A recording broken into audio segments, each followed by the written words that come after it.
দাদা আমরা অনেক দূর আসাম থেকে আসলাম। একমাত্র খিচুড়ি খিচুড়ি এটা হচ্ছে বেগুন সুন্দরী পাপড়।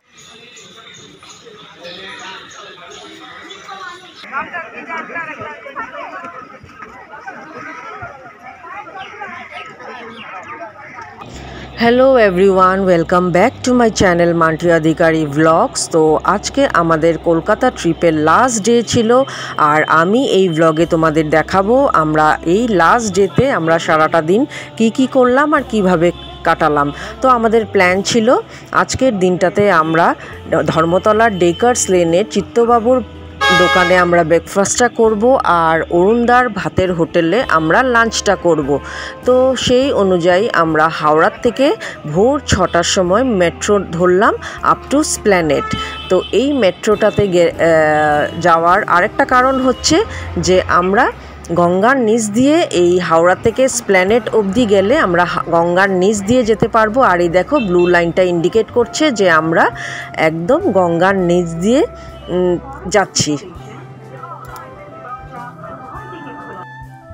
হাওড়া থেকে মহাকরণ হয়ে আমরা স্প্ল্যানেড মেট্রো স্টেশনে নামলাম। এবার আমরা গেট নাম্বার 2 দিকে এগোচ্ছি, কারণ গেট নাম্বার 2 দিয়ে বেরোলে ধর্মতলার ডেকার্স লেনটা খুবই কাছে পড়ে, তাই আমরা গেট নাম্বার 2 দিকে এগোচ্ছি।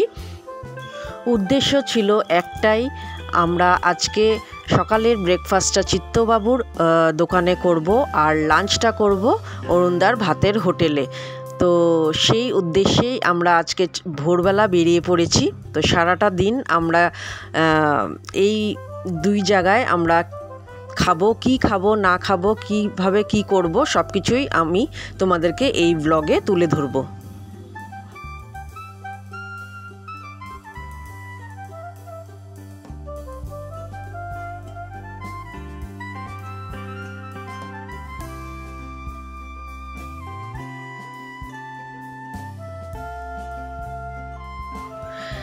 স্টেশন থেকে বেরিয়ে আমরা কিছুটা পথ পায়ে হেঁটে আমরা পৌঁছে গেলাম ডেকার্স লেনে।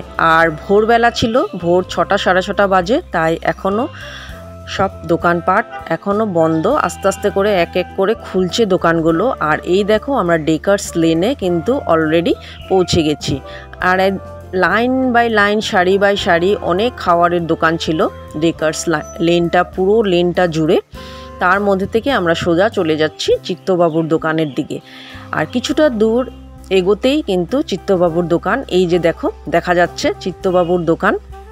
আর এখানে অলরেডি অনেকেই সকালের ব্রেকফাস্টটা করছে, চা ব্রেড স্টু এসব নিয়ে ব্রেকফাস্ট করছে। আর এই দেখো চিত্তবাবুর দোকান, সেই অনেক বছরের পুরনো দোকান, যেমনটা তেমনই আছে।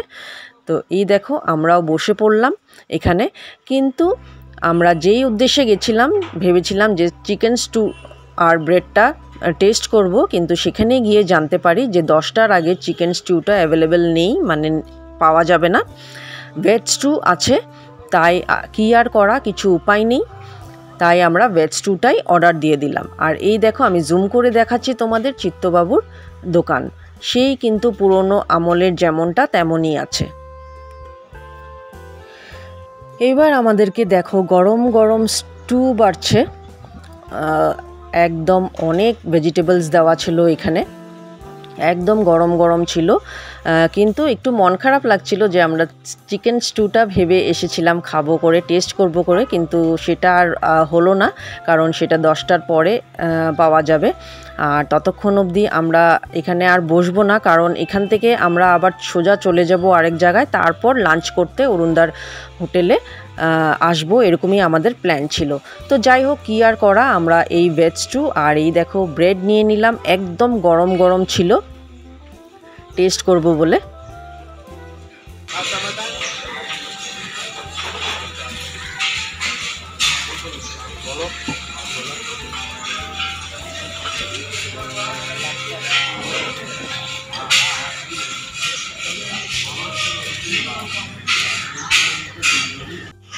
খাও।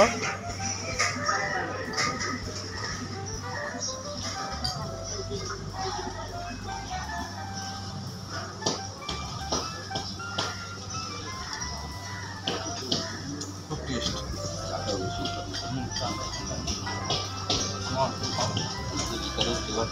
আচ্ছা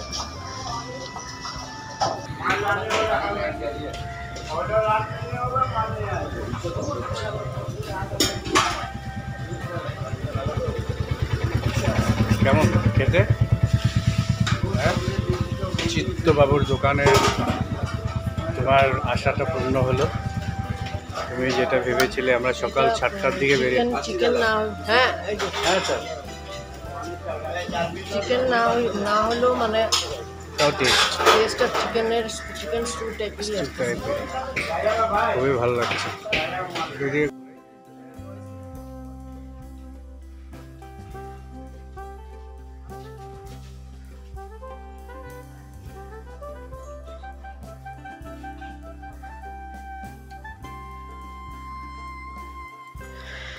ভেজ স্টু আর ব্রেড দিয়ে পেট ভরে ব্রেকফাস্ট করে, অবশ্য চাও নিয়েছিলাম, চাটাও অসাধারণ টেস্ট ছিল। পেট ভরে ব্রেকফাস্ট করে আমরা এবার এগোলাম জয়মা তারা হোটেলের দিকে, মানে অরুণদার হোটেলের দিকে। কিছুটা দূর চিত্তবাবুর দোকান থেকে ওই লেনেই কিন্তু, ডেকার্স লেনে কিছুটা দূর এগিয়ে গেলেই কিন্তু অরুণদার ভাতের হোটেল। আর এই দেখো, আমরা ঠিক দেখা যাচ্ছে ওখানে রেড কালারের লাইট দিয়ে লেখা আছে জয়মা তারা। এই হচ্ছে অরুণদার ভাতের হোটেল। আর এখন অনেকটাই সকাল, মানে 7টা সাড়ে 7টা বাজে আমরা যখন গিয়ে সেখানে পৌঁছেছিলাম। তো এখন সব কিছুই রেডি হচ্ছে, এই দেখতেই পাচ্ছ অনেক কিছু ওরা রেডি, এই কাটাকাটি হচ্ছে, সব সবজি এইসব কাটাকাটি হচ্ছে, সব কিছু রেডি হচ্ছে। এখনও অনেকটা সময় বাকি, মানে 11টা 12টার থেকে খাওয়া শুরু হয়। দাদা আসেনি? 10:30 থেকে রোজ আসে না? হ্যাঁ রোজই আসে, ফুল আনতে গেছে। আচ্ছা, তুমি ঢুকবে না? 10:30 থেকে পাবো পুরা।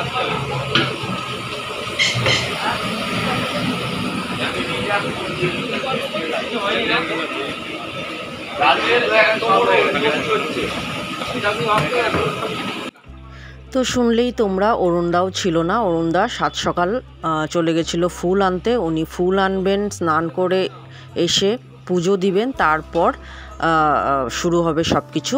আর এদিকে জোগাড়ও চলছিল, খাওয়ার জোগাড় আয়োজন চলছিল। তো আমরা আর কি করব, সেখান থেকে বেরিয়ে পড়লাম মেট্রো ধরে, আবার চলে গেলাম দক্ষিণেশ্বর। এই দেখো দক্ষিণেশ্বর নামলাম, আর ঠিক সাবওয়ে হয়ে আমরা দক্ষিণেশ্বর মন্দিরে এবার ঢুকবো।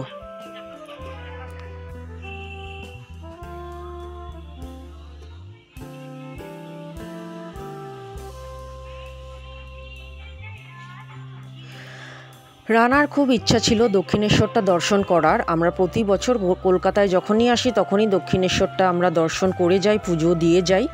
তাই এবারও এই ট্রিপটাতে দক্ষিণেশ্বরের আমাদের প্ল্যান ছিল না, কিন্তু যেহেতু আজকের দিনটাতে আমরা একটু ম্যানেজ করে নিলাম, কারণ ধর্মতলার ডেকার্স লেনে যখন অরুণদার হোটেলের এখনও অনেকটা টাইম বাকি, আমরা লাঞ্চ করব, তাই এই গ্যাপটা, এই টাইমটুকু স্পেন্ড করার জন্য আমরা সোজা চলে আসলাম দক্ষিণেশ্বর মন্দিরে এসে আমরা যদিও পুজো দিইনি, এবার পুজোটা দেওয়া হয়নি আমাদের, কিন্তু আমরা মন্দিরে ঢুকে নাট্য মন্দির থেকে কিন্তু মায়ের দর্শন অবশ্যই করেছি। দর্শন করে বেরিয়ে আমরা চলে আসলাম ফ্রুটস খেতে। এই দেখো, সেদিন প্রচণ্ড গরম ছিল, আর গরমে আমরা অস্থির হয়ে ঘেমে একেবারে স্নান করে ফেলেছিলাম, তাই এই ফ্রুটস খেয়ে কিছুটা শান্তি পেয়েছি। তারপর চলে আসলাম গঙ্গার ধারে গঙ্গার জল নেওয়ার জন্য, 1 বোতল গঙ্গার জল নেওয়ার জন্য বাড়ির উদ্দেশ্যে। তা আমাদের প্রতিবারই যখনই আমরা কলকাতায় আসি, এই দক্ষিণেশ্বর এসে আমরা গঙ্গার ধার থেকে কিন্তু গঙ্গার জল নিয়ে যাই বাড়ির জন্য।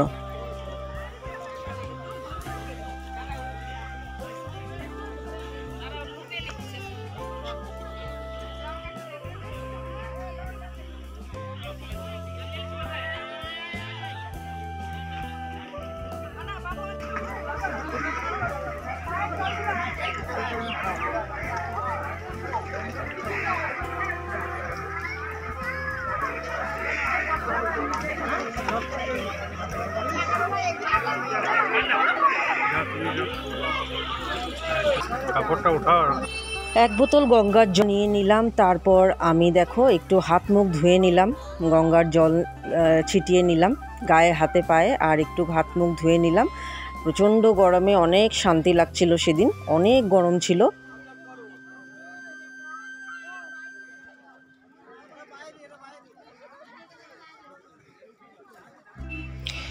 এইভাবে আমাদের অনেকটা বেলা হয়ে গেছে, প্রায় 11:30 12টার বাজার কাছাকাছি। তো আমরা আবার মেট্রো ধরে সোজা চলে গেলাম ধর্মতলায় লাঞ্চ করার উদ্দেশ্যে। এই দেখো চলে এসেছি এবার সেই ডেকার্স লেনে। এবার অরুণদার হোটেলের লাঞ্চ করা হবে। তো আমি প্ল্যান করেই গেছিলাম অরুণদার হোটেলের খিচুড়ির থালিটা আমি নেব, আর আমার বর পোলাও আর পনিরটা টেস্ট করবে। সকালে একরকম পরিবেশ, আর এখন দেখতে পাচ্ছ আরেক রকম পরিবেশ। প্রচণ্ড ভিড় ছিল, মানুষ যে যার মতো নিজের টেস্ট অনুযায়ী দাঁড়িয়ে দাঁড়িয়ে সবাই খাচ্ছিল, আর অনেক অনেক ভিড় পেয়েছি। প্রায় 12টা 12:30 বাজে যখন আমরা সেখানে গিয়ে পৌঁছেছিলাম। আর এই দেখো অরুণদা দেখতে পাচ্ছ এখানে পুজো করছেন। উনি এসে পুজো সেরে তারপর উনি কাজে লাগবেন। তো এখন অলরেডি 12টা বেজে গেছে, ওনার পূজা এখনও শেষ হয়নি, দেখতে পাচ্ছ।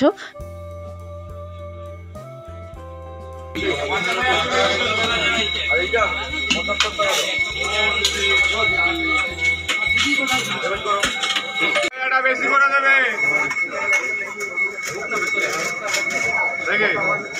পেমেন্টটা করে দেবে।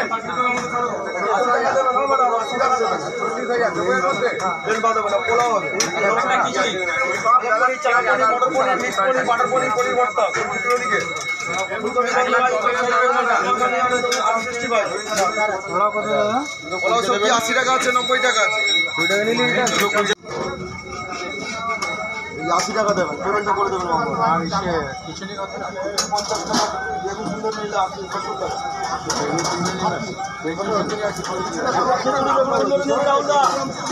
খিচুড়ি বেগুন দিবি 150 টাকা।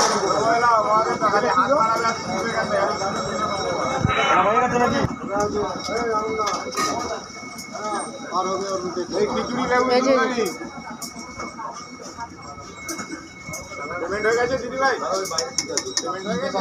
পুজো দিচ্ছে।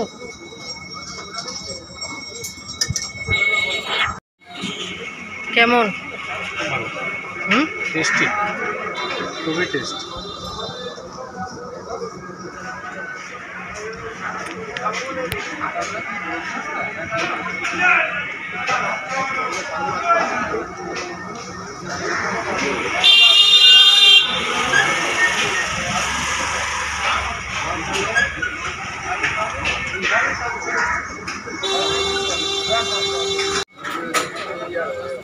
কেমন লাগলো খেতে?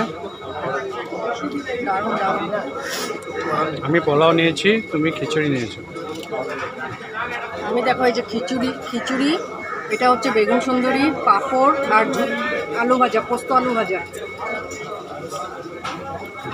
পোলাও, পনির।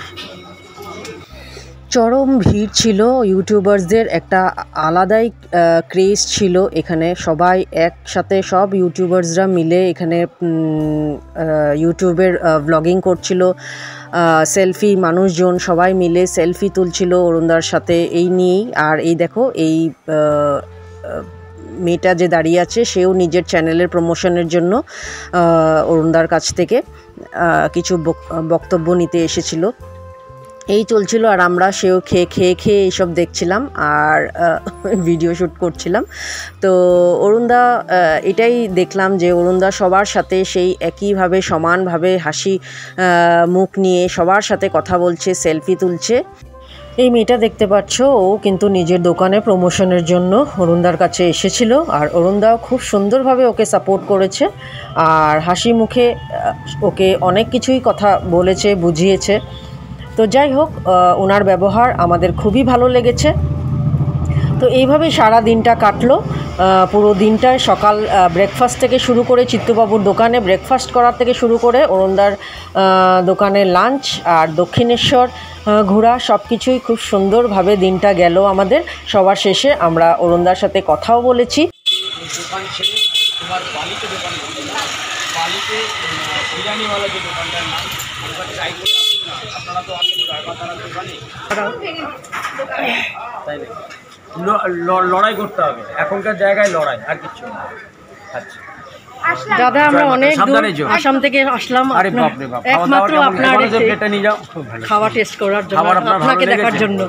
ভালো একদম। থাকবেন, আপনার পরিবার ভালো থাকুক, মায়ের কাছে প্রার্থনা করি আপনারা সবাই ভালো থাকবেন। জয় মা। জয় মাতারা। একটা সেলফি হয়ে যায়। দিদি, না,